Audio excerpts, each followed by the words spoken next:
जिस देश में कई धर्म, कई भाषाएं और कई रंग रूप देखे जाते हैं, उसी देश के एक राज्य में अगर भाषा को लेकर बड़ा विवाद खड़ा हो जाए तो इससे शर्म की बात और क्या हो सकती है। जहां हर राज्यों में अन्य राज्यों का दखल अंदाजी कई बार हमने देखी है, या हमने कई बार ऐसा देखा है कि काम के सिलसिले में अन्य राज्यों से कोई दूसरे राज्यों में रहना पसंद करता है सिर्फ काम के सिलसिले में, या यूं ही मान सकते हैं कि बिहार से कुछ लोग दिल्ली में आकर काम करते हैं, बस जाते हैं, या दिल्ली के लोग एक तरीके से पंजाब चले जाते हैं। तो ऐसे में देश में कहीं भी भेदभाव नहीं देखा जाता है।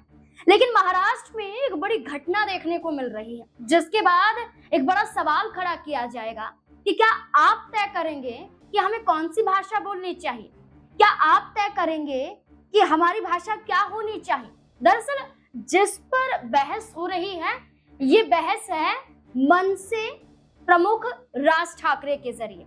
राज ठाकरे मराठी भाषा को लेकर इतने उग्र नजर आते हैं कि बैंक आंदोलन शुरू कर देते हैं। यानी कि सीधे तौर पर कहा जाए तो राज ठाकरे की पार्टी मनसे के तमाम कार्यकर्ता बैंक में सुचारू रूप से अपनी भूमिका निभा रहे हैं।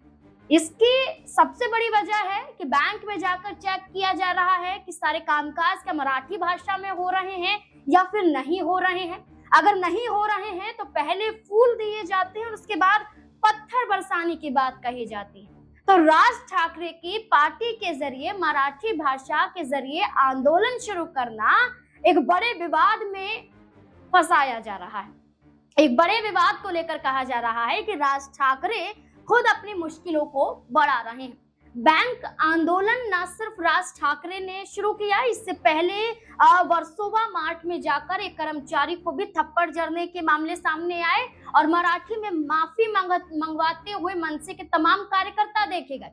इसके बाद देखा जाए तो अंधेरी पवई इलाके में भी L&T कंपनी के एक सुरक्षा गार्ड को थप्पड़ जड़ा गया, क्योंकि वहां पर मराठी भाषा को लेकर ये कहा गया कि मराठी भाषा गई तेल लेने, जिसके बाद मनसे के तमाम कार्यकर्ता उग्र हो जाते हैं और हाथापाई शुरू हो जाती है। पुणे लोनावला की बात करें तो वहां भी मराठी भाषा को लेकर एक बड़ी हाथापाई देखने को मिलती है। तो वहीं देखा जा रहा है कि राज ठाकरे के खिलाफ देवेंद्र फडणवीस के जरिए ये कह दिया गया है कि मराठी भाषा का बचाव करना ठीक है, लेकिन दबाव करना या इसको लेकर हिंसा करना या कानून अपने हाथ में लेना ये उचित नहीं है। अगर ऐसी कोई भी घटना देखी जाती है अब से तो उसके खिलाफ कानूनी कार्यवाही की जाएगी। तो राज ठाकरे क्या कानूनी कार्यवाही में फंसने वाले हैं? और राज ठाकरे का समर्थन जहां बीजेपी नहीं कर रही है, जहां शिवसेना नहीं कर रही है, जहां शिवसेना यूबीटी के जरिए उद्धव ठाकरे साथ नहीं दे रहे हैं, तो वहीं उनका साथ देने के लिए आ जाती है कांग्रेस। कांग्रेस का कहना है कि मनसे द्वारा जिस आंदोलन की शुरुआत की गई है ये सही है। मराठी भाषा का बचाव, उसकी अस्मिता की रक्षा करना ही हमारा दायित्व है। वडेट्टीवार द्वारा ये कह दिया गया है कि हम समर्थन करते हैं। अब कांग्रेस ने समर्थन कर दिया राज ठाकरे का। राज ठाकरे मराठी भाषा को लेकर बड़े उग्र नजर आ रहे हैं। सड़कों पर आंदोलन देखने को मिल रहा है, सड़कों पर हिंसा करवाई जा रही है। ऐसे में क्या राज ठाकरे की मुश्किलें बढ़ती हुई नजर आएंगी? और क्या ऐसे में कांग्रेस पार्टी उनका जो बचाव कर रही है, क्या कांग्रेस पार्टी राज ठाकरे से हाथ मिलाने वाली है? सबसे बड़ा सवाल तो यही बन जाता है। इस मुद्दे को लेकर आपको क्या लगता है? अपनी राय कमेंट सेक्शन में दें। देखते रहें SK9 न्यूज़। धन्यवाद।